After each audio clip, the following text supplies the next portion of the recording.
Kita masuk di kuliah Internet Schizophrenia sesi 3, yaitu tentang manusia sebagai pusat eksploitasi korporasi. Di sini ada beberapa hal yang akan kita bedah. Pertama adalah manusia sebagai pusat eksploitasi, kemudian dieksploitasi oleh perusahaan, kemudian manusia sebagai komoditas, jual beli, dan media sebagai perantara dari eksploitasi. Manusia sebagai human center terkadang hanya menjadi bahan percobaan dari berbagai produk yang ditawarkan oleh korporasi, oleh perusahaan, dan bahkan kita nggak ngerti. Ternyata kalau perusahaan itu tanpa iklan, kitalah iklannya. Menyebarkan informasi tentang produk, kemudian informasi tentang peralatan elektronik dan sebagainya kepada orang lain, kepada teman-teman kita. Itu bukan karena kita ingin, tetapi karena ada subsadar yang memang ditanamkan oleh korporasi melalui media agar kita ngomong ke orang lain.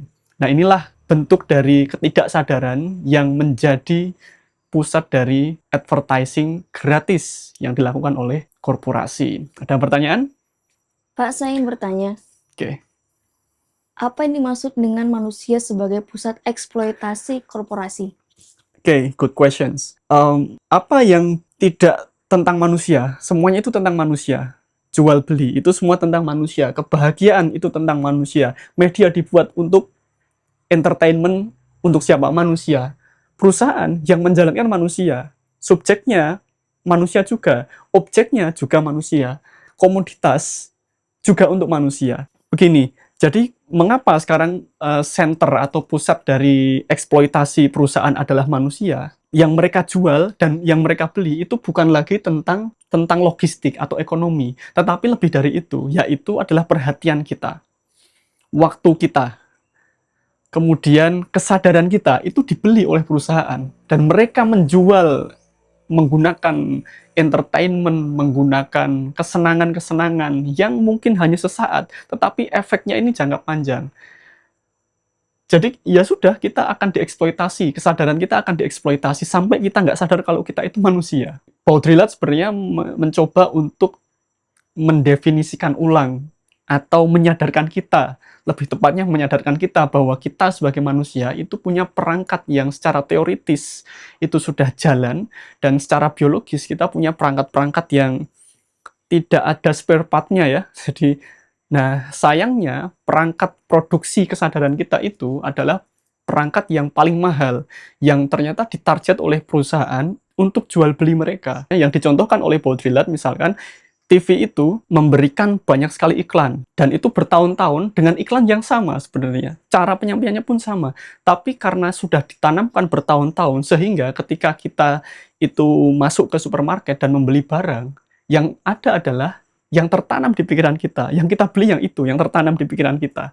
Dan secara tidak langsung, secara tidak sadar ya, itu barang-barang yang kita beli adalah barang-barang yang selalu digaungkan di televisi, yang kemudian nancap di kesadaran kita, dan kemudian kita akan membelinya berdasarkan kondisi subsadar itu.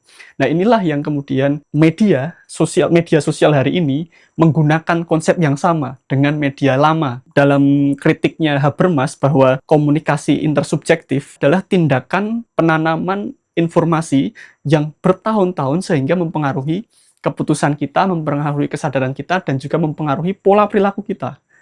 Jadi sebenarnya secara tidak sadar kita menjalankan, mengambil keputusan, milih sekolah, milih perlengkapan anak, milih perlengkapan lebaran, milih baju, dan sebagainya. Semuanya adalah hasil dari subsadar yang sudah ditanamkan bertahun-tahun oleh suatu perusahaan tertentu melalui media yang akhirnya jadi tindakan kita.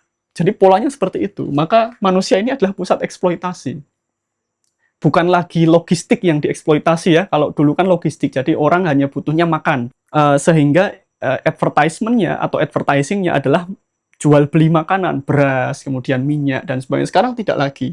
Tapi produk-produk yang lain yang menyentuh subsadar, yang akhirnya ya sudah, kita nggak bisa ngapa-ngapain gitu. Ditambah lagi dengan produk-produk baru yang berisi aplikasi yang kemudian aplikasi jual beli, semuanya itu berisi produk yang ditanamkan secara subsadar yang mempengaruhi pola perilaku sadar kita. Nah, inilah yang disebut sebagai manusia sebagai pusat eksploitasi korporasi. konsumerisme itu adalah bentuk dari eksploitasi pikiran. Kita secara tidak sadar, pikiran kita secara tidak sadar dibentuk dari iklan yang selalu bertebaran di sosial media kita, sehingga ketika kita berperilaku di dunia nyata, itu adalah hasil dari pola pikiran yang sudah tertanam itu. Sehingga konsumerisme secara tidak sadar itu terjadi dan menjadi kita hari ini. Contoh misalkan, saya jarang membuka aplikasi jual beli, aplikasi marketplace. Tetapi karena kawan-kawan saya semuanya menggunakan aplikasi marketplace, kemudian dia bicara tentang diskon, dia bicara tentang potongan harga, dia bicara tentang pengguna baru dapat diskon sampai 75%, itu kemudian menyebabkan saya secara tidak sadar akan masuk ke dalam marketplace yang dibahas tadi, kemudian membeli sesuatu dengan apa yang disampaikan. Nah, inilah pola subsadar yang mempengaruhi tindakan sadar. Jadi normalisasi konsumerisme hari ini. Jadi konsumerisme yang kemudian jadi normal. Malah aneh ketika saya mau belanja ke pasar. Di pasar nggak ada diskon, di pasar kita nggak bisa milih ini, milih itu, di pasar kita harus nego dan sebagainya. Orang malas nego dan malas untuk berinteraksi dan berkomunikasi langsung dengan penjualnya, tapi mereka lebih memilih diskon yang sudah disediakan. Berarti di situ tidak ada komunikasi yang interaktif. Padahal negosiasi di pasar itu adalah sebuah tindakan komunikasi intersubjektif, jadi tindakan komunikasi di situ. Ya kan? Nah, akhirnya menyebabkan apa? Menyebabkan kita, manusia hari ini, itu malas untuk berkomunikasi secara manusiawi. Sukanya adalah diberikan diskon, sukanya diberikan hal-hal yang langsung, yang tanpa ada komunikasi. Tawar-menawar itu adalah proses komunikasi. Bagi saya, itu justru seni jual beli itu adalah di negosiasi, ditawar-menawar di pasar. Meskipun nanti kita dapat selisihnya 10%, 20%, tapi dengan cara itu, saya bisa melatih cara berkomunikasi saya dengan orang lain, orang baru, dan bahkan tidak takut untuk berbicara dengan orang yang asing. Tawaran-tawaran semacam itu sekarang jadi eksklusif.